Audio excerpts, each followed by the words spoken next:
भाई और बहनों, आज के इस डिबेट में अंजना ओम कश्यप ने बहुत ही कमाल कर दिया है, क्योंकि अंजना ओम कश्यप ने बीजेपी के प्रवक्ता सुधांशु त्रिवेदी से पैलेट गन के ऊपर बहुत ही तीखे सवाल पूछे हैं और साथ ही साथ कांग्रेस के प्रवक्ता अभय दुबे ने भी अंजना ओम कश्यप का बहुत ही बढ़िया साथ दिया है। तो दोस्तों, डिबेट को पूरा देखें और जाते जाते लाइक भी कीजिए। तो चलिए शुरू करते हैं। लेकिन सुधांशु जी, अब ये जो एक वक्त पर छवि थी आपकी सरकार की, बोला जाता था हमारे यहाँ इस्तीफे नहीं होते हैं, कहा जाता था कि हम किसी के दबाव में काम नहीं करते हैं। अब विपक्ष को ये समझ में आ रहा है कि वो आप पर दबाव बनाएंगे और उस दबाव में आपको उनकी बात माननी पड़ेगी और उसमें उनको सफलता मिल रही है। मैं क्या गलत कह रही हूं? विपक्ष को जो सफलता मिल रही, मैं उसको बताना चाहता हूं। दर्शकों को बहुत ध्यान से सुनना चाहिए। विपक्ष के अंदर एक छटपटाहट। आप उदाहरण देखिए, जो लोग कहते हैं एंटी बीजेपी का माहौल, तो बताइए तमिलनाडु में तो टीवी के आ गई, कांग्रेस को तो किसी ने नहीं पूछा।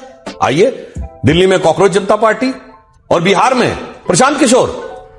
इसका मतलब जिसको आप so called anti BJP sentiment कह रहे हैं, उन लोगों का आज के विपक्ष पर कोई भरोसा नहीं है, इसीलिए इनको कहीं सफलता नहीं मिल रही है। उस छटपटाहट के चलते हुए आ रहे हैं। एक टेक्निकल बात भी कहता हूं, उन्होंने कहा पैलेट गन। हमारे भाई अभय दुबे जी कांग्रेस के विद्वान प्रवक्ताओं में से एक हैं, वो कह रहे हैं 200 छर्रे लगे। अब मैं दर्शकों से कहता हूं, पैलेट गन अगर चलाई जाती है तो ये छितरा के जाती है।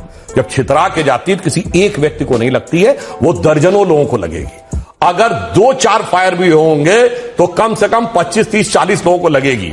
ये कहना कि एक ही व्यक्ति को लगी है जांच का विषय। उस बच्चे के साथ हमारा नहीं, हम वही कह रहे हैं। हम ये कह रहे हैं। इसीलिए अब मैं एक बात ये जानते कैसा है, कहे कि वाटर कैनन चलिए, एक ही व्यक्ति भीगा, न अगल वाला भीगा न बगल वाला भीगा। ये बात किसी, हाँ, मगर ये वैसे ही व्यक्ति को समझ में आ सकती है जिसकी बुद्धि ऐसी हो, जिसको दिमागी नक्सल कहते हैं। वो किन परिस्थितियों में कैसे लगी, वो पैलेट गन ही थी। परंतु ये कहना कि सरकार ने चलाई, ये इलॉजिकल है, क्योंकि अगर 4 पैलेट गन भी चलेंगी तो 40-50 से कम लोगों के हाथ पांव में कहीं ना कहीं लगेगा। ये ऐसा हो ही नहीं सकता कि केवल 2 या 1 लोगों के लगे। जवाब दीजिए इसका अभय जी। यही तो लड़ाई राहुल गांधी लड़ रहे हैं। आज मुझे गर्व है मेरे नेता पर। जननायक राहुल गांधी जी ने दूसरी बार सरकार को इस कम समय में परास्त किया और उनके साथ उनका जो साहस है वो जेनजी है। दृढ़ता से जेनजी सड़कों पर आया और बाध्य कर दिया धर्मेंद्र प्रधान के इस्तीफे को। इसके बाद प्रधानमंत्री की बारी, करनी पड़ी ना FIR।